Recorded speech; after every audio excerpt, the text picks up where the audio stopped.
Bonjour, bienvenue pour une nouvelle vidéo. Donc aujourd'hui, je vais vous parler d'un personnage quand même emblématique, hein, surtout en ce moment avec l'actualité. Donc je vais vous parler de Donald Trump.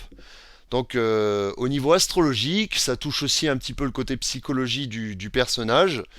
Donc Donald Trump est né le 14 juin 1946 à 10h55 à New York aux États-Unis. Voilà. Donc, ce qui caractérise Donald Trump, c'est un soleil que vous voyez ici en Gémeaux, un ascendant que vous voyez, mais c'est pile poil presque vierge en Lion, et la Lune en Sagittaire. Voilà, on va étudier principalement ces trois facteurs-là, ces trois signes-là. Et donc, ces planètes dominantes sont Mars, hein, ce qui est l'action, le fait de foncer, alors peut-être foncer un peu sans réfléchir, hein, l'impulsivité, hein, donc on retrouve l'impulsivité du personnage, par exemple sur Twitter, qui fait que justement, bah, des fois il poste des trucs, il est percutant, et puis bah, il fonce un peu sans réfléchir, et puis bah, du coup ça peut lui attirer des ennuis. Euh, il a un chemin de vie 4 aussi. C'est vrai que j'ai pas développé le chemin de vie 4 en particulier. Hein, le chemin de vie 4 qui est un peu une partie, on va dire la partie terrestre du chemin de vie, hein, alors que le chemin de vie 3 est plus aérien, plus dans le spirituel. Donc on va résumer à ça, pour vous faire court, que quand vous vous présentez à une personne, vous avez l'ascendant. Donc, ce qui va le montrer au public, c'est son ascendant Lion, c'est le terrain. Voilà, c'est ce que vous allez découvrir en premier chez Donald Trump, c'est le Lion, donc le terrain. Ensuite, si vous côtoyez, par exemple pour les gens plus proches de lui, sa maison, vous allez découvrir le Gémeaux. Voilà, et en dernier lieu, sa très proche intimité familiale, intime, quoi, qui est la cave, et donc à ce moment-là, il est Sagittaire. Donc on voit le signe lunaire Sagittaire. Donc terrain ascendant, maison solaire, signe principal, et la cave, le signe lunaire. Voilà, donc l'intimité de la personne. Donc j'ai déjà fait ces quatre éléments pour voir un peu l'équilibre de Donald Trump. Donc on voit qu'il a quand même, donc au niveau des quatre éléments, j'y viens, il faut en moyenne 25% par élément pour être équilibré. Voilà. Donc Donald Trump, je vous donne le pourcentage, a 39,4% d'air, 14,5% de terre, 21,6% de feu et 24,6% d'eau. Donc on voit bien qu'il a énormément d'air. Donc qui dit air dit mouvement, dit communication, dit voilà, ça touche au transport, ça touche à la sociabilité.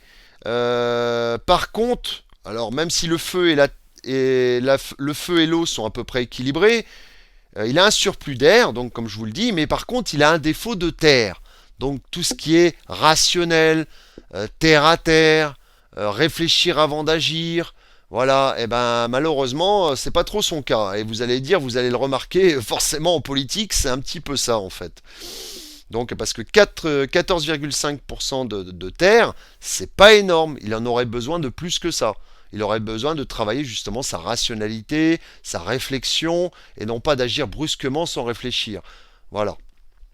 Donc voilà, hein, l'air lui voue justement de facilité dans les déplacements, souplesse, adaptabilité, une certaine sensibilité aussi. Hein. Donc, ce que les gens voient, c'est un lion en maison 12. Donc lion en maison 12, c'est, hein, on le voit ici, voilà, lion en maison 12. Donc on voit déjà son ascendant en prime abord, hein, ce que les gens voient à la télé et tout ça. Donc c'est quelque part, ben, c'est le lion, voilà, fier qui quelque part aime être admiré. Voilà, le lion c'est ça, et c'est un signe dominant, il donne une apparence extérieure dominante. Hein, il a toute une troupe autour de lui, Donald Trump, c'est un peu ça, quoi. Donc il a de la compassion, de l'amour inconditionnel, hein, entre guillemets en maison douce, c'est un peu je t'aime, mais c'est pas grave si tu m'aimes pas, je t'aime quand même. Voilà. Il aime être admiré, être reconnu. Voilà. Donc, il va avoir des épreuves, il va avoir des épreuves psychiques, mais il va les transcender. Il peut transcender les obstacles avec noblesse. Il a une fierté intérieure, Donald Trump. Hein, et justement, il va se surpasser pour atteindre vraiment quelque chose de sublime. Donc le problème, c'est que la maison 12, c'est la maison du poisson. Donc un lion, signe de feu, en maison du poisson, signe d'eau, vous pensez que ça peut poser quelques problèmes. Parce que d'un côté, la maison 12 dit paix intérieure et de l'introversion, alors que le lion, lui, veut être extraverti, aller vers les autres. Voilà, le lion, il va vers les autres, il va chercher les autres, quelque part pour qu'on le glorifie un peu, entre guillemets. Donc voilà ce qui colle un peu vis-à-vis de la personnalité extérieure de Donald Trump. Après, alors, il y a le fait de rester modeste, il rayonne tout autour de lui, justement. Euh, alors, il y a aussi le fait qu'il a besoin de ressourcement, hein, qui partent ailleurs pour respirer. Hein. On voit bien sur un reportage, justement, qu'il avait tendance à aller faire du golf dans sa maison privée pour se ressourcer. Besoin d'air.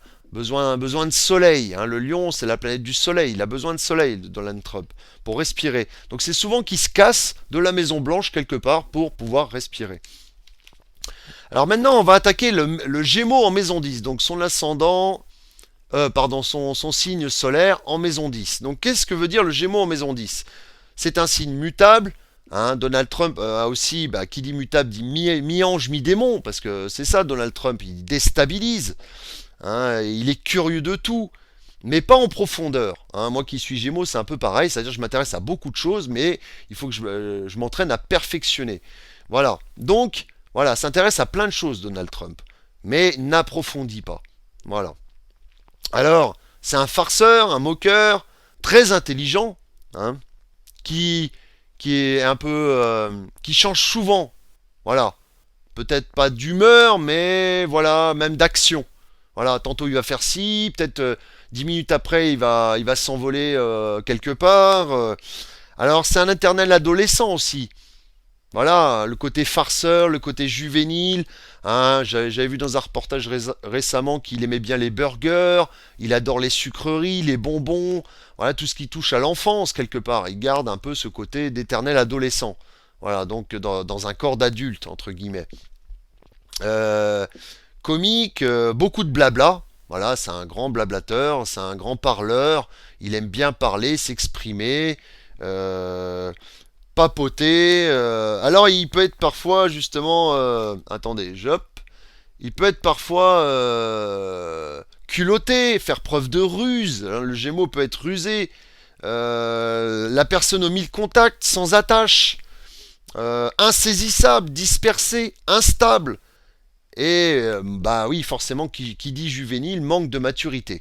Voilà. Donc ça, c'est son côté Gémeaux en maison 10. Donc, mais il y a aussi, quelque part, la maison 10, c'est aussi la maison du destin. Il prône pour plus de liberté. Euh, il bouge les codes établis.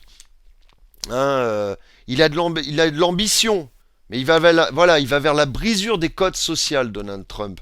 Hein, c'est ça, il donne un coup de pied dans la fourmilière, en fait, c'est ça. Donc, il est dans les métiers du mouvement, de la curiosité, et voilà, le fait d'être un homme politique, ça lui convient totalement, hein, totalement. Donc, ensuite, il a la lune en Sagittaire. Donc la lune, hein, après la maison Gémeaux, quand on découvre la maison Gémeaux, mais ça c'est pour le cercle privé. Le Sagittaire en maison 4.